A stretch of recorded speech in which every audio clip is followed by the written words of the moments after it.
अस्सलाम वालेकुम। अच्छा, अब हम यहाँ पर इसी एक्सरसाइज की डिस्कस करने लगे हैं। इसका लास्ट क्वेश्चन। अब क्वेश्चन नंबर इसको उन्होंने बुक में 6 कहा है, तो इसलिए मैं इसको 6 ही कह रही हूँ। मैंने मार्क क्वेश्चन में सॉल्यूशन में जो है 6 करा है। अब क्वेश्चन क्या कहता है कि find the value of R if y plus 2 is a factor of the polynomial 3y square minus 4ry minus 4r square के r की वैल्यू फाइंड करने के लिए कही जा रही है हमसे क्वेश्चन के अंदर। और इसमें कह रहे हैं कि हमें जो डिवाइज़र दिया गया है, मतलब एक तरह से हमें जो ये बात कही जा रही है कि y कह रहे हैं कि y plus 2, actually y plus 2 क्या चीज़ है, हम पहले इसको डिस्कस कर लेते हैं कि y प्लस 2 क्या है। y प्लस 2 को ये कह रहे हैं कि इज़ अ फैक्टर, ठीक है ना, यानी कि ये हमारा यहाँ पर किसके तौर पे वर्क करेगा, या एज अ डिवाइज़र वर्क करेगा। क्यों करेगा हम ये क्वेश्चन में डिस्कस करते हैं। और ये कह रहे हैं कि इस पॉलिनोमियल का ये एक फैक्टर है। ओके, अब ये इसका एक फैक्टर है, तो हम बताना है कि आर की वैल्यू क्या होगी। अब इस क्वेश्चन को सॉल्व करने के लिए हमें पहले क्या अंडरस्टैंड करना ज़रूरी है, फैक्टर थ्योरम को। ठीक, हमें पहले क्या डिस्कस करना होगा इस क्वेश्चन के अंदर कि फैक्टर थ्योरम क्या होता है। पहले हम यहाँ पर ये डिस्कस करेंगे, तो हमें जब ये क्लियर हो जाएगा तो हम फिर इजीली इस क्वेश्चन को अंडरस्टैंड कर लेंगे। अब स्टूडेंट्स को होता है कि ये फैक्टर थ्योरम ये कोई नई चीज़ आ गई है, कोई इसमें नई बात बताई जाएगी, तो बिल्कुल भी नहीं घबराएं। जिस तरह से हमने अभी डिस्कस करा था इससे पहले के क्वेश्चंस में रिमाइंडर थ्योरम को, यूँ समझें कि रिमाइंडर थ्योरम का ये छोटा भाई है। बिल्कुल इस तरह से ये वर्क करता है, मतलब इसके अंदर हम कोई नई बात नहीं सीखते, मतलब उसी बात को हम कहते हैं कि ये फैक्टर थ्योरम ना असल में रिमाइंडर थ्योरम का स्पेशल केस है। मतलब उसी को ही हम यूज़ करते हुए हम फैक्टर थ्योरम निकालते हैं। क्या हमने पहले तो यहाँ पर डिस्कस कर लेते हैं कि एक्चुअली फैक्टर होता क्या है। पहले तो हम ये डिस्कस करते हैं, ठीक है ना, कि फैक्टर्स हमने जो कहते हैं तो वो हम कहते किसको हैं। पहली बात तो ये आती है। तो अब यहाँ पर हमें किस तरह से फैक्टर्स को डिस्कस करना है। हम कहेंगे कि फॉर एग्ज़ाम्पल एक नंबर है हमारे पास 14, ठीक है, हमने 14 को डिवाइड करना है किससे, 2 से डिवाइड करना है। हम 2 से हम डिवाइड करते हैं, ठीक, यहाँ तो मैं 14 लिख दिया। अब जब से डिवाइड करेंगे 2 7 ज़ा 14, क्या हुआ, हमारा रिमाइंडर क्या मिल रहा है, 0। पूरा पूरा हमारा ये ख़त्म हो गया, हमको रिमाइंडर क्या मिलता है, 0 मिलता है। इस तरह से अगर हम एक और नंबर ले लें, ये मैंने फर्स्ट एग्जांपल, सेकंड में अगर हम लें 18 को हम डिवाइड कर रहे हैं 3 से, तो उस सूरत में क्या मिलेगा हमें कि 3 6 ज़ा 18, क्या हो रहा है इसमें भी, रिमाइंडर 0। यानी कि हम यहाँ पर ये बात कह सकते हैं कि 2 इज़ अ फैक्टर, ठीक है ना, 2 इज़ अ फैक्टर ऑफ, हम 2 को क्या बताएंगे कि 2 यहाँ पर क्या है, 2 इज़ अ फैक्टर ऑफ 14। 2 को हम कहेंगे कि वो एक्चुअली 14 का फैक्टर है। क्यों कहेंगे, क्योंकि हम देख रहे हैं कि जब हम 2 से डिवाइड करते हैं 14 को तो हमें रिमाइंडर 0 मिलता है।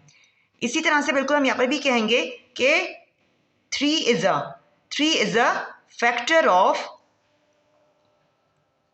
18, ठीक। क्यों कहेंगे, क्योंकि जब 3 से डिवाइड करा जाता है 18 को तो हमें रिमाइंडर 0 मिलता है।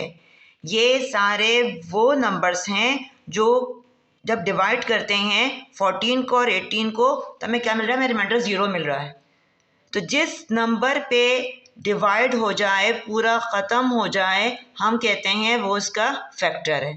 जैसे 2 को हमने कहा कि वो 14 का फैक्टर है, क्योंकि रिमाइंडर 0 कर रहा है, 3 को हमने कहा 18 का फैक्टर है, क्योंकि वो इसको पूरा ख़त्म कर रहा है, हमें रिमाइंडर 0 मिल रहा है।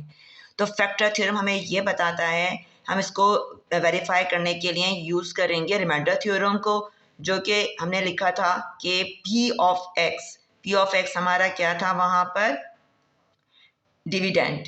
सही, किसके इक्वल होता है, divisor x minus A multiply quotient को हमने कहा था q of x plus r, ठीक है, प्लस r। तो अब यहाँ पर हम कह रहे हैं कि जो हमारा डिवाइज़र है, सही, जब हमारा डिवाइज़र है ना, सी हमारा डिवाइज़र है, टू हमारा क्या है, डिवाइज़र है, इस पर हमारा ये क्या हो रहा है, पूरा ख़त्म, रिमाइंडर 0, रिमाइंडर क्या हो रहा है, 0 हो रहा है इसके ऊपर, ठीक। यानी कि हम यहाँ पर रिमाइंडर को क्या कहेंगे, हमारा रिमाइंडर क्या हो रहा है, फैक्टर थ्योरम के लिए हम कहते हैं कि r हमारा एक्चुअली 0 हो जाता है, रिमाइंडर हमारा ख़त्म हो जाता है, 0 मतलब 0 मिलता है हमें। जब हम इसके अंदर डालेंगे अपने रिमाइंडर थ्योरम के अंदर, तो हम कहेंगे p of x is equal to x minus A, that is the divisor, multiply जो हमारा क्वोशिएंट आता है वो, और अब रिमाइंडर की जगह हम लिख देंगे 0, यानी कि ये क्या हो गया, x minus A multiply q of x। ये हमारा एक्चुअल फैक्टर थ्योरम है, ठीक है ना, ये हमारा फैक्टर थ्योरम कहलाता है, जिसको हम कह सकते हैं कि special case of remainder theorem. Special case क्या, कि इसके अंदर हमारा रिमाइंडर 0 है, हमारा रिमाइंडर 0 होगा, ठीक है ना। तो इसलिए हमने इसको इस तरह से बताया है।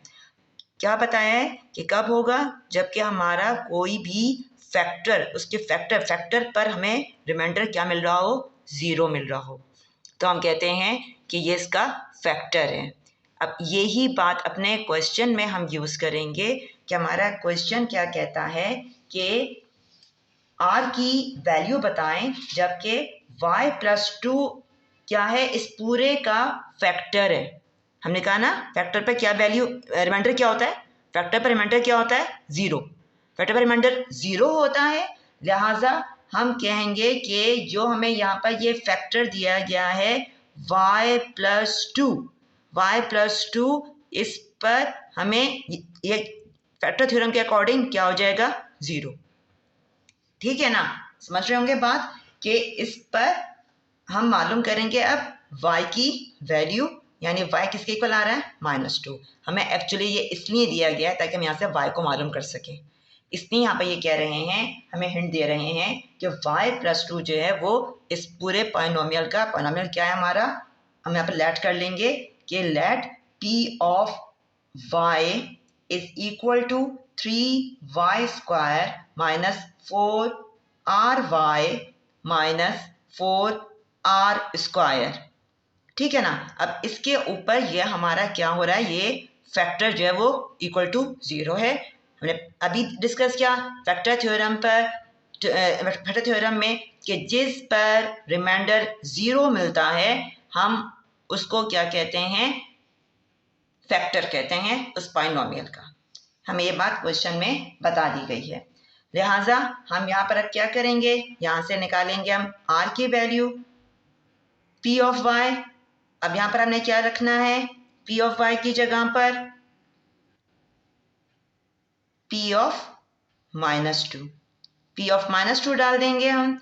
p ऑफ -2 का मतलब क्या है कि 3 रेज़ टू, यहाँ पर हम लिखेंगे -2 होल स्क्वायर माइनस 4, r हमारा, r हमें मालूम करना है, ठीक है ना, लिख देंगे हम यहाँ पर r को एज इट इज, और y हमारा -2 है, माइनस बताएंगे हम इसे 4 मल्टीप्लाई -2 होल स्क्वायर। अब इसके बाद मज़ीद हम इसमें इसको सॉल्व करेंगे, तो -2 का स्क्वायर लेंगे तो क्या बन जाएगा, 2 2 4, 4 3 12, ये हो गया 12, माइनस माइनस प्लस, 4 2 8, 8 r, ठीक है ना। अब -2 यहाँ पे -2, यहाँ पे ये गलत हो गया, यहाँ पर लिखना था हमें सिर्फ 4r स्क्वायर, ये 4r स्क्वायर, r हमारा नहीं है तो हमें फाइंड करना है, तो r तो हमारा एज इट इज रहेगा, लिखेंगे हम यहाँ पर -4r स्क्वायर, ठीक है। क्लियर हो रही है बात। अच्छा जी, अब क्या हो जाएगा यहाँ पर इज इक्वल टू, अब मज़ीद कुछ यहाँ पर सॉल्व नहीं हो रहा, हमें सिर्फ यहाँ पर 12 plus 8r minus 4r square मिल रहा है। तो actually this is the remainder. हमने कहा था अभी क्वेश्चन में, अभी मैं फैक्टर थ्योरम में भी डिस्कस करा कि रिमाइंडर थ्योरम में हमने सारा डिस्कस कर रहा था कि r इसके अंदर क्या मिलता है, 0 मिलता है फैक्टर थ्योरम के अंदर। तो हम इसको क्या कह देंगे, 0। और ये क्या है, 12 plus 8r minus 4r square. Solve करना है इसको हमने, हम किस तरह से बताएंगे, यहाँ पर हम इसको लिख देते हैं, पहले पूरा इंटरचेंज कर देते हैं साइड्स को ताकि इसको हम इजीली अंडरस्टैंड कर सकें। तो हम लिखेंगे इसको इस तरह से कि इज इक्वल टू 0। अब 4 हमारा यहाँ से कॉमन निकल रहा है और हम देख रहे हैं कि जो लीडिंग कोफिशिएंट है उसकी साइन माइनस है। हमें मालूम है जो ग्रेटेस्ट पावर का होता है वेरिएबल वो लीडिंग टर्म कहलाती है और उसका कोफिशिएंट लीडिंग कोफिशिएंट कहलाता है। तो हम देख रहे हैं वो -4 है, लिहाजा हम यहाँ से -4 को एज अ कॉमन ले लेते हैं। तो उस सूरत में हमें क्या मिलेगा, माइनस प्लस माइनस, 4 3 ज़ा 12, माइनस प्लस माइनस, 4 2 ज़ा 8, ठीक है, डिवाइड कर करके हम ब्रैकेट में लिखते जाते हैं, ये बात हमें मालूम है। माइनस माइनस प्लस, अब जब डिवाइड करेंगे हम 4r स्क्वायर को 4 -4 से क्या मिलेगा, सिर्फ r स्क्वायर, ठीक है, इज इक्वल टू 0। अब ये क्या हो जाएगा कि लिखना है -3 minus 2r plus r square is equal to 0 upon -4। 0 upon -4 इसका मतलब क्या हुआ कि इट इज इक्वल टू 0। इसको भी अरेंज कर देंगे, लिखेंगे हम r square minus 2r minus 3 is equal to 0। अब इसके बाद हम इसके फैक्टर्स बना लेंगे। हमें मालूम है मिडिल टर्म स्प्लिटिंग मेथड किस तरह से हम सॉल्व कर सकते हैं कि r स्क्वायर माइनस ये हो जाएगा 3 minus 1 multiply r minus 3 is equal to 0 और फिर r square minus 3r minus minus plus r minus 3 is equal to 0। ठीक है, क्लियर है बात। मैं बाकी यहाँ पर सॉल्व कर देती हूँ ताकि आपको क्लियरली नज़र आ जाए। तो क्या मिलेगा हमें जब हम यहाँ से ग्रुपिंग मेथड यूज़ करेंगे, फर्स्ट 2 में से हम कॉमन निकाल लेंगे r को, तो बचेगा r माइनस 3 और इस तरह से हम यहाँ से कॉमन निकालेंगे +1 तो आएगा r minus 3 is equal to 0। ठीक है, अच्छा अब यानी ये क्या बन गए, कॉमन हमारा आ रहा है r minus 3 multiply r plus 1 is equal to 0। अब दोनों फैक्टर्स इक्वल टू 0 हैं, लिहाजा हम लिख सकते हैं r minus 3 is equal to 0 और क्या बता सकते हैं हम, and r plus 1 is equal to 0। ठीक है, तो अब इसके बाद ये हमारा आ जाएगा r इज इक्वल टू 3 यहाँ से, और इसमें से हमारे पास आएगा r इज इक्वल टू -1। तो इस तरह से हमने r की 2 वैल्यूज़ फाइंड कर ली हैं। एक है r इज इक्वल टू 3 और दूसरी वैल्यू हमारे पास आई है r इज इक्वल टू -1। ठीक, तो ये हमारे क्या कहलाएंगे, these are the answer. I hope you will understand it. अगर आपको कोई कन्फ्यूजन हो आप मुझसे कमेंट में पूछ सकते हैं। नेक्स्ट वीडियो में मिलेंगे। अल्लाह हाफिज़।